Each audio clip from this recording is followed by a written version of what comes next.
நமஸ்காரம். 1000 நாமங்கள் 1000 கதைகள் 241வது திருநாமம் விஸ்வபுக் விபவே நமக. உத்தாலகர் என்ற முனிவர் அனைத்து வேத சாஸ்திரங்களையும் கற்று தேர்ந்த பண்டிதராக விளங்கினார். பல்வேறு ஊர்களுக்கு சென்று யாகங்களை நடத்து வைத்து கொண்டிருந்த அவருக்கு தமது குடும்பத்தை கவனிப்பதற்கு நேரமில்லை. ஒரு நாள் தமது மகனான ஸ்வேதகேது என்பவனை அழைத்து, மகனே, உனக்கு வயதென்ன ஆகிறது என்று கேட்டார். 12 வயது ஆகிவிட்டது தந்தையே என்று விடையளித்தான் ஸ்வேதகேது. அடடா, 12 வயதாகியும் உன்னை இன்னும் குருகுலத்துக்கு அனுப்பி கல்வி பயில வைக்காமல் இருக்கிறேனே, யாகங்கள் செய்வதற்காக வெளியூர்களுக்கு சென்று என் மகனை கவனிக்காமல் விட்டுவிட்டேனே என வருந்திய உத்தாலகர் ஸ்வேதகேதுவை குருகுலத்துக்கு அனுப்பி வைத்தார். அங்கே 12 ஆண்டுகள் தங்கியிருந்து அனைத்து வேதங்களையும் கற்று தேர்ந்தவனாக வெளியே வந்தான் ஸ்வேதகேது. குருகுலத்திலிருந்து வீடு திரும்பிய மகனின் முகத்தில் தான் எல்லாம் கற்றவன் என்ற கர்வம் தோன்றுவதைக் கண்டார் உத்தாலகர். மகனே, நீ கற்க வேண்டிய அனைத்தையும் கற்றுவிட்டாயா என்று கேட்டார் உத்தாலகர். ஆம் தந்தையே, அனைத்தையும் கற்றுவிட்டேன் என்றான் ஸ்வேதகேது. அப்படியானால் அந்த ஒன்றை நீ அறிவாயா என்று கேட்டார் உத்தாலகர். எந்த ஒன்று என்று கேட்டான் ஸ்வேதகேது. எந்த ஒன்றை அறிந்தால் அனைத்தையும் அறியலாமோ அதை அறிவாயா என்று கேட்டார் உத்தாலகர். ஸ்வேதகேதுவுக்கு ஏதும் புரியவில்லை. ஒன்றை அறிந்தால் எப்படி அனைத்தையும் அறிய முடியும் என்று தந்தையிடம் கேட்டான். அப்போது உத்தாலகர் இறைவனை பற்றி ஸ்வேதகேதுவுக்கு உபதேசம் செய்ய தொடங்கினார்.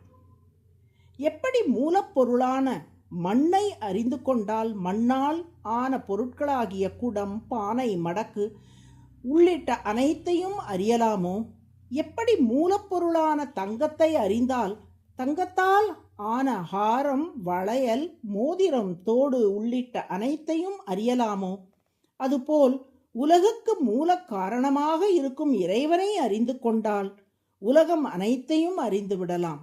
அனைத்து பொருட்களையும் படைத்ததோடு மட்டுமன்றி அந்த பொருட்கள் அனைத்திற்குள்ளும் இறைவன் உறைகிறார் என்றார். அந்த இறைவன் எங்கே இருக்கிறார் என்று கேட்டான் ஸ்வேதகேது. அதற்கு தத்துவமசி என்று விடையளித்தார் உத்தாலகர். இந்த தத்துவமசி என்னும் வாக்கியத்திற்கு ராமானுஜர் வேதார்த்த சங்கிரகம் என்னும் நூலில் விரிவான விளக்கம் தந்துள்ளார். தத் என்பது அனைத்து பொருட்களுக்குள்ளும் உறைகின்ற இறைவனை குறிக்கிறது.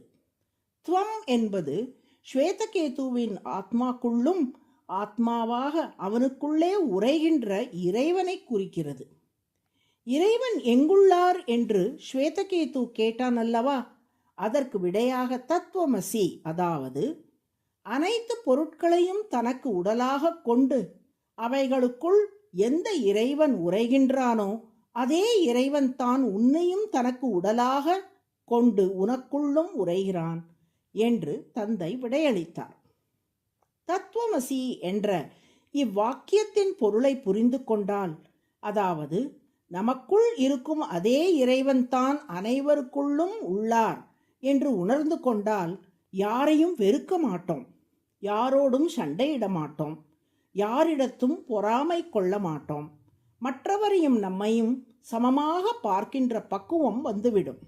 இவ்வாறு அனைத்து பொருட்களுக்குள்ளும் இறைவன் நிறைந்திருப்பதை உத்தாலகர் ஸ்வேதகேதுவுக்கு உபதேசம் செய்ததாக சாந்தோக்கிய உபனிஷத் கூறுகிறது. தான் படைத்த பொருட்களுக்குள் ஏன் இறைவன் நுழைய வேண்டும்? தைத்திரிய உபனிஷத் அதற்கு விடையளிக்கிறது. பிரஜாபதி பிரஜா சிருஷ்டுவா பிரேணானு பிராவிஷத். இதன் பொருள், உயிர்களை படைத்த இறைவன் அவர்கள் மேல் உள்ள கருணையிலாலும் அன்பாலும் அவர்களை எப்போதும் காத்து நிற்பதற்காக உயிர்களுக்குள்ளே நுழைந்தார் என்பது இவ்வாக்கியத்தின் பொருள்.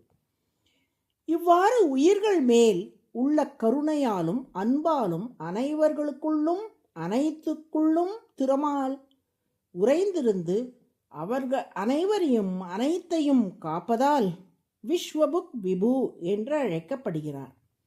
விஸ்வம் என்றால் உலகம், புக் என்றால் காப்பவர், விபு என்றால் உள்ளே நிறைந்திருப்பவர். உள்ளிருந்தபடி அனைத்தையும் காப்பவர் விஸ்வபுக் விபு. அதுவே சகஸ்ரநாமத்தின் 241வது திருநாமம்.